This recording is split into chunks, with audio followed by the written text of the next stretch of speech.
My roommate pretended to be a lawyer and destroyed my ex-boss in front of everyone. My former boss, Patricia, stood in the middle of the coffee shop, loudly telling anyone who'd listen that I was unemployable trash, who'd been fired for incompetence. When my roommate, Kevin, walked up in a suit I'd never seen him wear and handed her an official-looking cease and desist letter. My client will be pursuing defamation charges, he announced in the most professional voice I'd ever heard, and Patricia's face went from smug to terrified in seconds. Your client? Patricia laughed nervously. You're not a lawyer. Kevin Fitzgerald and Associates, he said, handing her a business card. Patricia had fired me 6 weeks earlier for reporting her to HR for sexual harassment.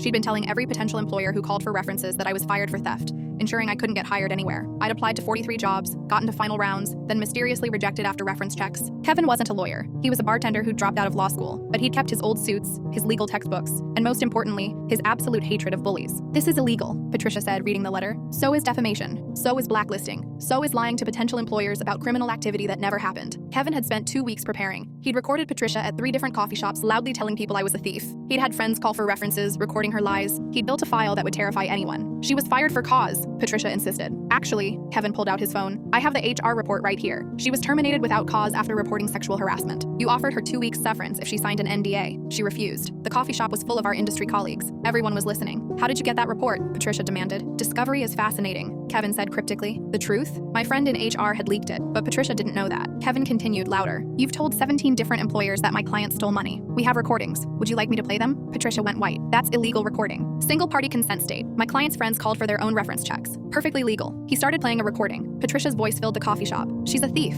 I caught her stealing but didn't press charges out of kindness. That's slander per se, Kevin announced. Accusing someone of a crime they didn't commit. Damages are presumed. People were filming now. Patricia's reputation crumbling in real time. What do you want? Patricia asked. Written retraction sent to every employer you've lied to. A truthful reference letter. And $50,000 in damages. $50,000? Lost wages for 6 weeks. Future earning impact. Emotional distress. That's actually low. We could ask for more. Patricia tried to leave. Kevin followed, still talking loudly about legal precedents, naming cases that sounded real but were actually TV show episodes. This is extortion, Patricia screamed. This is negotiation. Extortion would be threatening to release the other recordings. What other recordings? Kevin smiled. The ones where you discussed your cocaine habit with your dealer in the company bathroom. That was a bluff. But Patricia's face revealed it wasn't a lie. Within a week, Patricia had sent retractions to every company. I started getting callbacks immediately. She wrote a glowing reference letter. The $50,000? She paid $30,000 to avoid court. Kevin used his cut to pay for 1 more semester of law school. He's a real lawyer now, specializing in employment law. His first case after passing the bar? Suing Patricia's new company for a hostile work environment. Apparently, she hadn't learned. But the best part? The video of Kevin destroying Patricia in that coffee shop went viral in our industry. She was unemployable for 2 years. Had to move states to find work. Last month, she applied to my company. I'm the hiring manager now. Her resume went straight to the trash, but not before I sent her a rejection letter. After careful consideration and thorough reference checks, we've decided to pursue other candidates. Kevin framed that rejection letter. Says it's better than his law degree. Sometimes the most badass thing a friend can do is become exactly what you need them to be, even if they have to fake it until justice is served.